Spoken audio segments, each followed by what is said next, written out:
Electronic media, print media సోదరులకు అందరికీ ప్రత్యేకమైనటువంటి ధన్యవాదాలు.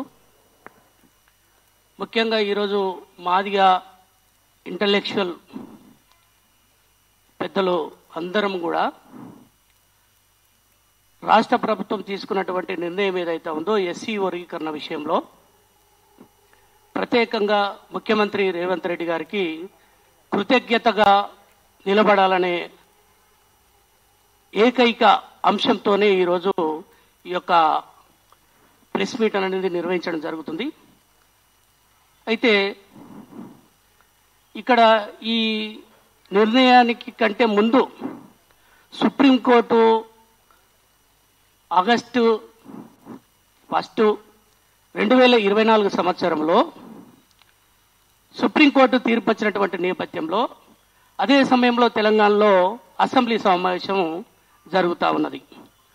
అసెంబ్లీ సమావేశం జరుగుతున్నటువంటి సందర్భంలో వచ్చినటువంటి ఆ తీర్పు ముఖ్యంగా తెలంగాణ రాష్ట్ర ప్రభుత్వం రేవంత్ రెడ్డి గారి నాయకత్వంలో ఆ రోజు తీర్పు వెలువడిన వెంటనే ఇక్కడ సమాజం అంతా ఆలోచించాల్సినటువంటి విషయం, ముఖ్యంగా మాదిగలంతా ఈరోజు గుర్తుపెట్టుకోవాల్సినటువంటి అంశం ఏంటంటే ఆ తీర్పు వచ్చినటువంటి నేపథ్యంలో ముఖ్యమంత్రి గారు వెంటనే మాదిగల వర్గీకరణ ఈ దేశంలోనే మొట్టమొదటిగా ఇంప్లిమెంట్ చేసేటువంటి విషయంలో తెలంగాణ రాష్ట్ర ప్రభుత్వం ఉండుంటుందని చెప్పినటువంటి ఆ మాట ఏదైతే ఉందో ఆ మాటకు కట్టుబడే ముఖ్యమంత్రి రేవంత్ రెడ్డి గారు ఆ మాటకు కట్టుబడే మాదిగలకు ఇచ్చినటువంటి ఆ యొక్క మాట ఏదైతే ఉందో దాన్ని నిలుపుకున్నాడనే విషయాన్ని మనం ఈరోజు మాదిగలంతా తెలంగాణ సమాజం అంతా గుర్తుపెట్టుకోవాలనే విషయాన్ని ఇక్కడ గుర్తు చేస్తా ఉన్నాం. ముఖ్యమంత్రి గారి విషయానికి వస్తే నిజంగా చాలా మందికి అనుమానాలు ఉండే, రేవంత్ రెడ్డి గారికి చేయాలని ఉన్నది కానీ అవుతుందో కాదో అనే ఒక భయం ఉండే అందరికీ. కానీ ఇక్కడ రేవంత్ రెడ్డి గారి యొక్క చొరవ, రేవంత్ రెడ్డి గారి యొక్క ప్రత్యేకమైనటువంటి దృష్టి, మొన్న అసెంబ్లీలో మాట్లాడినటువంటి విషయాన్ని మీరు చూసినట్లయితే ఆయన ఎమోషనల్ అంటే మాదిగలకు న్యాయం చేసే దగ్గర, మాదిగ జాతికి న్యాయం చేసే దగ్గర, వర్గీకరణను ఇంప్లిమెంటేషన్ చేసే దగ్గర నా జీవితంలో ఆయన అన్న మాటలు, నా జీవితంలో ఇంత గొప్ప సంతృప్తి ఇచ్చేటువంటి విషయాన్ని నేను ఇక్కడ ఈ వర్గీకరణ మాదిగల కోసం చేస్తున్నానంటే ఇంతకంటే అదృష్టంగా నాకు ఏ విషయం లేదని చెప్పేసి చెప్పడం జరిగింది. అందుకోసమే మాదిగ జాతి అంతా గుర్తుపెట్టుకోవాలి. ఆయన లోపడున్నటువంటి ఆతృతత, ఆయన లోపడున్నటువంటి ఆయనకు ప్రత్యేకమైనటువంటి మాదిగల పట్ల ఉన్నటువంటి చిత్తశుద్ధి, మాదిగల కోసం ఏదైనా చెయ్యాలి, మనం ముఖ్యమంత్రి అయినాం, ఈ రాష్ట్రంలో మనం చేయాల్సినటువంటి ఆ యొక్క పవర్ మన చేతిలో ఉన్నప్పుడు 30 ఏళ్ల పోరాటం, ఎన్నో త్యాగాలు, ఎంతో మంది బిడ్డలు, మాదిగ బిడ్డలు అమరులయ్యారు, ఎన్నో లాఠీ దెబ్బలు, ఎన్నో తూటా దెబ్బలు.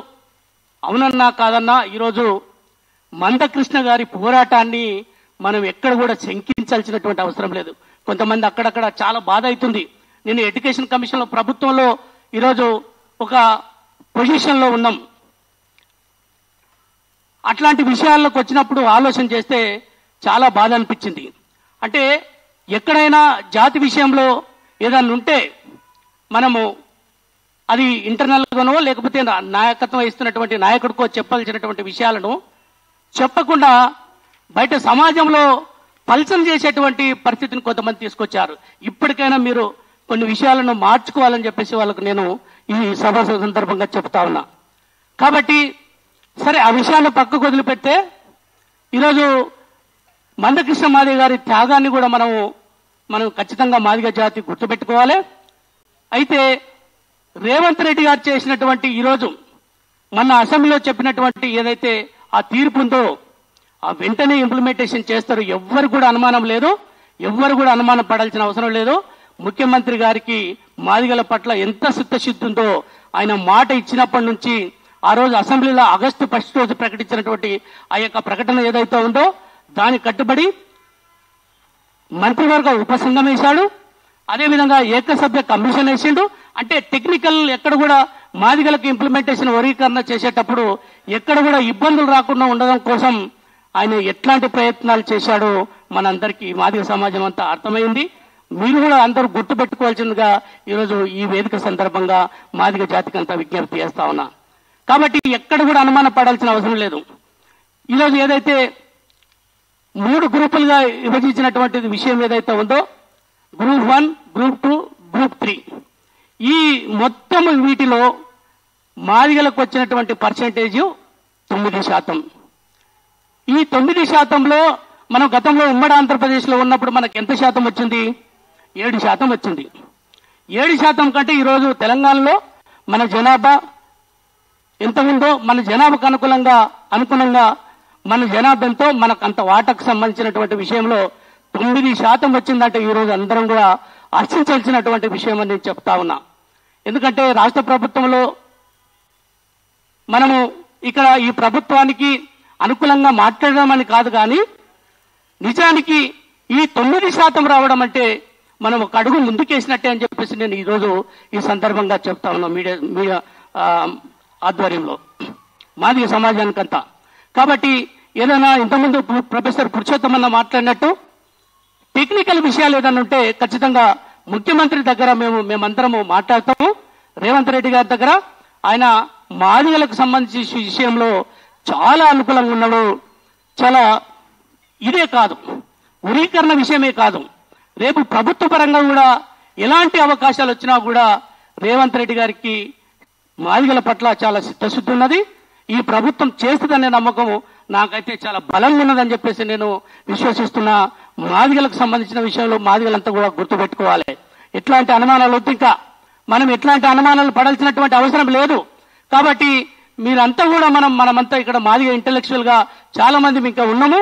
వాళ్ళందరం కూడా కలుసుకొని రేవంత్ రెడ్డి గారికి ప్రత్యేకమైనటువంటి ధన్యవాదాలు తెలుపుతాము. అందరం కూడా అంటే మాదిగ సంఘాలు కావచ్చు, మాదిగ ఇంటెలెక్చువల్స్ కావచ్చు, మాదిగ కళాకారులు కావచ్చు, కవులు కావచ్చు, అందరూ కూడా ఈరోజు పెద్ద ఎత్తున తెలంగాణ మొత్తం మీద కూడా మాదిగలంతా కూడా ఈరోజు రేవంత్ రెడ్డి గారిని గుండెలో పెట్టుకున్నారు. మన ఏదైతే అసెంబ్లీ సాక్షిగా చెప్పినటువంటి విషయం ఉందనే విషయాన్ని కూడా ఈరోజు గుర్తు చేస్తా ఉన్నాం. చాలా మంది మాకు ఫోన్లు చేస్తా ఉన్నారు, అన్న సీఎం రేవంత్ రెడ్డి గారు ఈరోజు తెలంగాణలో మాదిగల హృదయంలో ఉండిపోయిండు. ఎందుకంటే ఈరోజు ఆ ప్లేస్ లో, ముఖ్యమంత్రి గారి ప్లేస్ లో ఇంకెవరున్నా కూడా అవునో కాదో, ఇంత పెద్ద పోరాటం సుప్రీంకోర్టు తీర్పు ఇచ్చిన తర్వాత కూడా చాలా మందికి అనుమానాలు ఉన్నాయని ఇంతకుముందు చెప్పినా నేను, అవుతుందో కాదో చాలా మంది లాబింగ్ తో ఇదేమైనా అంశం వెనక్కిపోతుందా అనుకున్నారు. కానీ నేనైతే చాలా బలంగా చెప్పిన, మన ఇంటెలెక్చువల్స్ కానీ నేను ముఖ్యమంత్రి గారితో కొంచెం సన్నిహితంగా, నాకు 15 ఏళ్ల నుంచి నేను ముఖ్యమంత్రి గారి ఆలోచన, ఆయన పని విధానం నాకు తెలుసు కాబట్టి నేను చాలా మంది మిత్రులతో చెప్పిన, ఎట్టి పరిస్థితుల రేవంత్ రెడ్డి గారు ముఖ్యమంత్రి గారు ఎన్నిక పోరు అని చెప్పిన అదే విషయం ఈరోజు తెల్లతేటమైందన్న విషయాన్ని గుర్తు చేస్తా ఉన్నా. అందుకోసమే తెలంగాణ సమాజం అంతా, మాదిగ సమాజం అంతా కూడా ఈరోజు ప్రతి ఒక్కరు, ప్రతి మాదిగ ఇంట్లో సీఎం రేవంత్ రెడ్డి గారి యొక్క చిత్రపటం ఉండబోతుందన్న విషయాన్ని నేను గుర్తు చేస్తా ఉన్నా. కాబట్టి ఈరోజు మాదిగల ఇంటెలెక్చువల్స్ కూడా ఒక విజ్ఞప్తి చేయదలుచుకున్నా నేను. మనమంతా కూడా ఈరోజు ముఖ్యమంత్రి రేవంత్ రెడ్డి గారు ఇంత చారిత్రకమైనటువంటి నిర్ణయం తీసుకొని ఇన్నేళ్ల పోరాటాన్ని గౌరవించి మన పట్ల ప్రేమ ఉన్నటువంటి దాన్ని ఈరోజు ఈ మాదిగలు అణగారిపోయినారు, మాదిగలు వెనుకబడిపోయినారు, సామాజికంగా, ఆర్థికంగా, విద్యాపరంగా, రాజకీయంగా వెనుకబడిపోయినారు. కాబట్టి వీళ్ళని ఆదుకోవాలి, వీళ్ళని పైకి తీసుకురావాలని చెప్పేసి ముఖ్యమంత్రి గారి ఆలోచన ఏదైతుందో ఆ ఆలోచన ఉన్నది. కాబట్టి ఆ ఆలోచన ఉన్నటువంటి ముఖ్యమంత్రి గారికి మనం కూడా అండగా నిలబడవలసినటువంటి అవసరం ఉందని చెప్పేసి మీ అందరికీ నేను విజ్ఞప్తి చేస్తా ఉన్నా. కాబట్టి నేను ఫైనల్ గా ఒక విషయం చెప్పదలుచుకున్నా.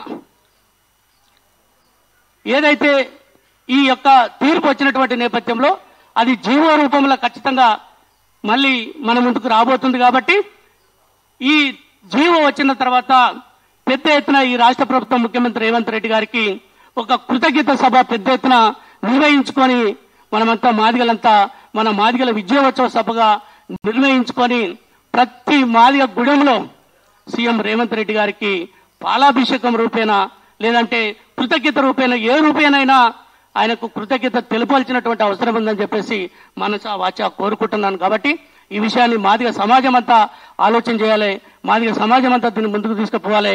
అదేవిధంగా మందకృష్ణన్న కూడా ఈ సందర్భంగా ప్రత్యేకమైన ధన్యవాదాలు తెలియజేస్తున్నా.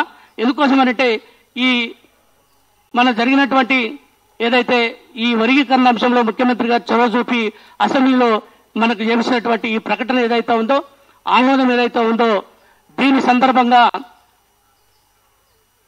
1,00,000 డప్పులు 1,000 గొంతులు అనే కార్యక్రమాన్ని వాయిదా వేసుకోవడం అనేది రాష్ట్ర ప్రభుత్వం తరఫు నుంచి మేము ప్రత్యేకమైనటువంటి ధన్యవాదాలు తెలియజేస్తా ఉన్నా. ఎందుకోసమనంటే ఈ సందర్భంగా రాష్ట్ర ప్రభుత్వం చేసినటువంటి నిర్ణయాన్ని మన ముఖ్యమంత్రి గారి ఆలోచన విధానాన్ని గౌరవిస్తూనే మందకృష్ణన్న కూడా దాన్ని స్వాగతించి ముఖ్యమంత్రి గారిని గౌరవించి ఆ యొక్క కార్యక్రమాన్ని వాయిదా వేసుకోవడం అనేది చాలా శుభ సందర్భం. ఎందుకంటే మనము ఇక ఫైనల్ స్టేజ్కి వచ్చాం కాబట్టి ఈ విషయాన్ని కూడా దృష్టిలో పెట్టుకొని మందకృష్ణ మాదిగన్న కూడా దాన్ని వాయిదా వేసుకోవడం అనేది జరిగింది. కాబట్టి ఈ విషయాన్ని కూడా మేము అభినందిస్తా ఉన్నాం.